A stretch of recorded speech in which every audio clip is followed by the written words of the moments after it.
26 तारखेला नांदेड, परभणी, जालना ते छत्रपती संभाजीनगरचा प्रश्न पाण्याचा 26 ते 27 दरम्यान मिटेल अशी परिस्थिती आहे।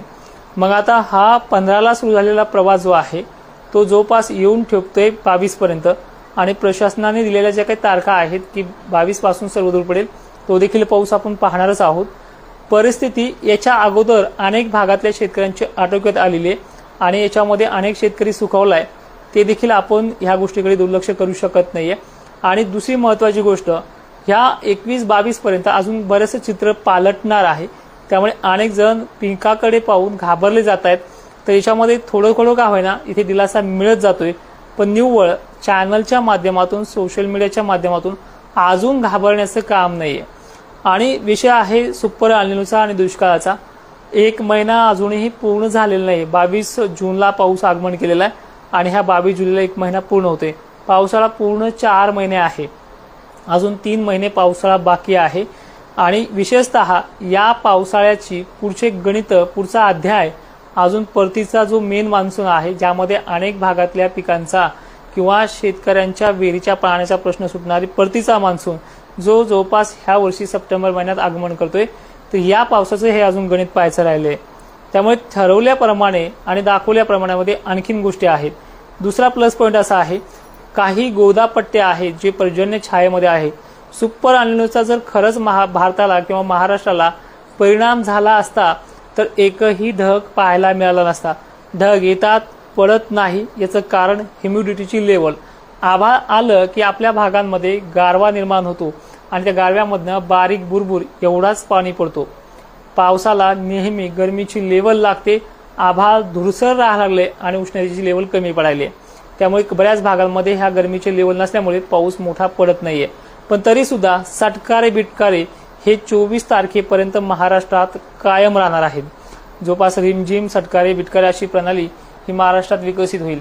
आता नेमकंच आता उद्याचा कुठला भाग हा पावसाच्या रडावरती घेऊ शकतो हे देखील पाहणं गरजेचं आहे, ते देखील पाहूयात।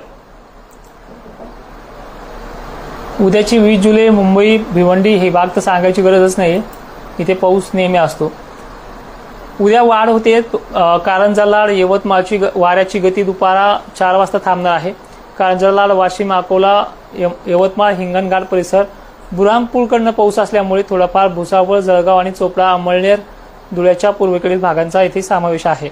अचलपूर, अमरावती हा भाग देखील उद्या पावसाच्या रडावरती येईल। नागपूर एरिया आहे, भंडारा शहर परिसर रोजच पाणी चांगला पडतोय, हे देखील असेल।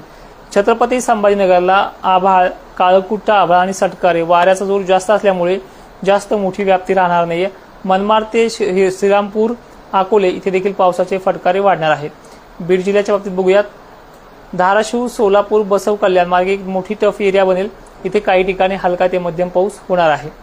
परभणी जिल्ह्यात सुद्धा बसमत साईड, नांदेड साईड, पालमपूर्णा, हिंगोली, जालन्यातल्या मंठा, घनसावंगी पट्ट्यात परतूर काही ठिकाणी, जिंतूर पट्टा, रिसोड काही ठिकाणी वारं जर जास्त असेल तर हा पाऊस बारीक बुरबुरीमध्ये रूपांतर होईल आणि आता मध्यम ते दमदार पावसाकडे जावं लागेल। 21 जुलैला याची पद्धत कशी आहे ते देखील पाहूयात। 21 जुलैला महाराष्ट्रामध्ये पाऊस जो आहे तो धुळे ते नंदुरबार शहाद्याकडे वळतोय, विदर्भाकडे जास्त वळ असेल याच्यामध्ये पावसाचा भाग घेण्याची कंडिशन परभणी, वसमत, हिंगोली, वाशिम आणि जालना शहर परिसर पूर्वेकडील भाग, अहिल्यानगर उत्तर भाग, छत्रपती संभाजीनगर दक्षिण भाग, थोडा आभाळाने साथ दिली तर वैजापूर, कन्नड, सिल्लोड। 21 तारखेला अकोला, अमरावती, नागपूर बाउंड्री लगतचे भाग आहेत, एमपी, हिंगणघाट, यवतमाळ, अकोला आणि बुरहानपूर, भुसावळ ते धुळेचा मोजका भाग। 22 जुलैला सुद्धा पूर्व विदर्भाला वारे थांबणार आहेत। 22 जुलैपासून आणि 23 जुलैपासून वारे कमी होतील आणि हे वारेच पाऊस थांबून देत नाही। वाऱ्याची तीव्रता दुपारपर्यंत कायम असेल। 22 तारखेला सुद्धा वर्ध्याचा पाऊस वाढतोय 22 पासून आणि काही भागांना तो देखील त्या दिवशी सोडते, पण एक साधारण पिकांना दिलासा मिळून जाईल। आणि 23 पासून लो प्रेशर पूर्ण महाराष्ट्राच्या दिशेने वळते आणि विदर्भाचा फायदा 23-24 पासून होईल। तर हे आहे गणित पावसाचं।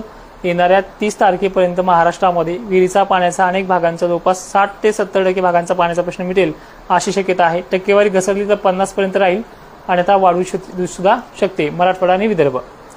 जय शिवराय, धन्यवाद।